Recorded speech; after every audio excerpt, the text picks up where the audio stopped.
Salut les plantes addicts! Aujourd'hui on va parler substrat. Certains d'entre vous m'ont demandé une vidéo sur les substrats, donc je le fais. Mais je vais juste me contenter de présenter les différents matériaux qu'on peut mettre dans les substrats. Je ne vais pas parler d'un substrat idéal ou parfait pour telle ou telle plante. Parce qu'en fait ça dépend de beaucoup de choses. Il y a des facteurs qui rentrent en jeu. Rien que par exemple le fait que vous mettiez votre plante en pot terre cuite ou pot plastique, ça change. Ensuite, ça peut aussi dépendre de l'humidité chez vous, la luminosité, la fréquence à laquelle vous arrosez vos plantes, etc. Donc voilà, donc je vais me contenter de présenter les matériaux en donnant bien sûr leurs caractéristiques. Mais après, c'est à vous aussi de faire vos propres expériences, comme moi.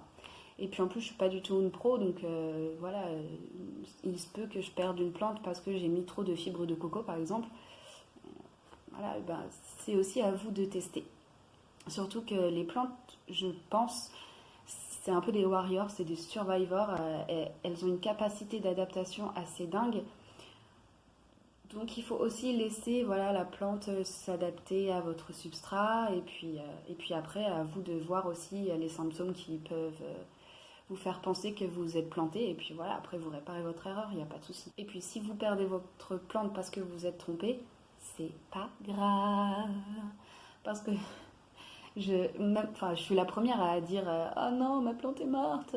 Mais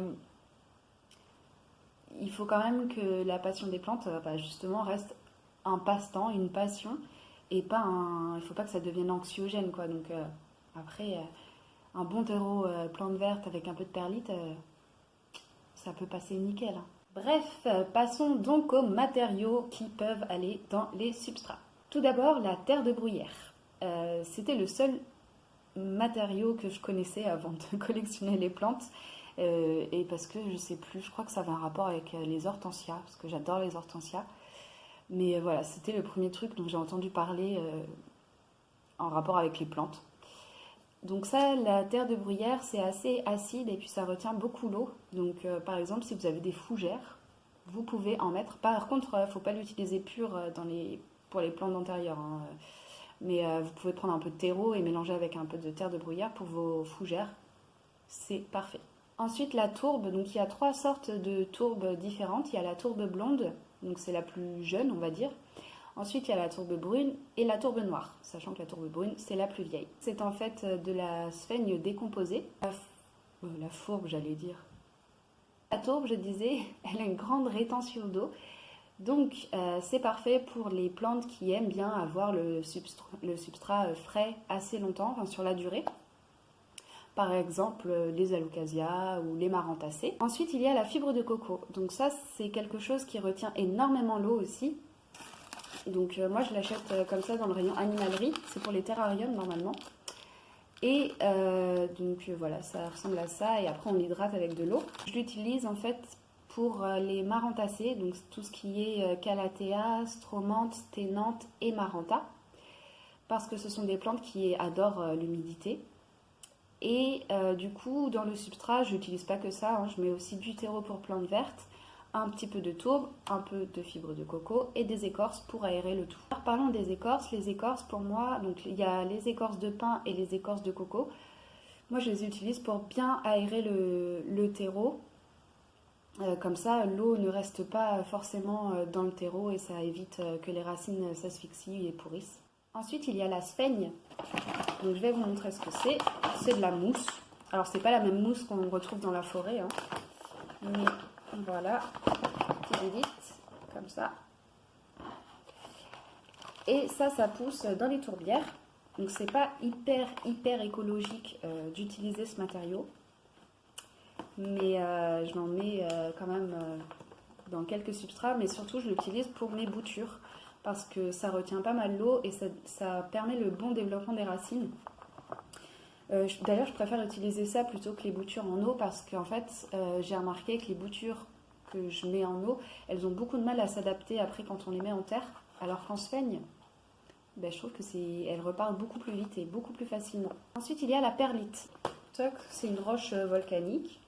Ça ressemble à des petits grains un peu. C'est hyper léger. Donc ça, j'en mets vraiment dans tous mes substrats. Et ça permet en fait de tout bêtement de drainer et d'aérer le substrat. Après, il y a la pouzzolane. Donc la pouzzolane, c'est une roche volcanique et elle retient pas mal l'eau aussi. Donc pour les aracées, donc par exemple les anthuriums, les philodendrons, ça peut être pas mal parce que du coup le terreau reste un peu plus frais longtemps vu que ça retient l'eau et ça redistribue après dans le substrat.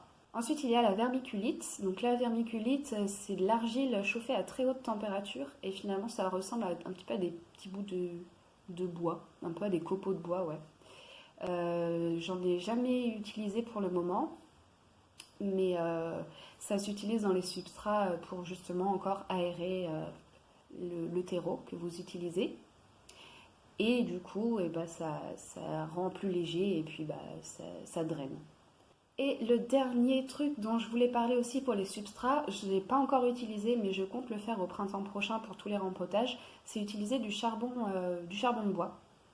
Alors pourquoi? Parce que ça permet de limiter les risques de pourrissement. Justement, si par exemple, à un moment donné, vous avez un peu la main lourde sur votre arrosage de la plante, du coup, ça limite, on va dire. Donc voilà, j'aimerais bien essayer. Et puis même pour les boutures et tout, ça pourrait être pas mal. Donc ça, je vous ferai peut-être une vidéo avec mon retour d'expérience.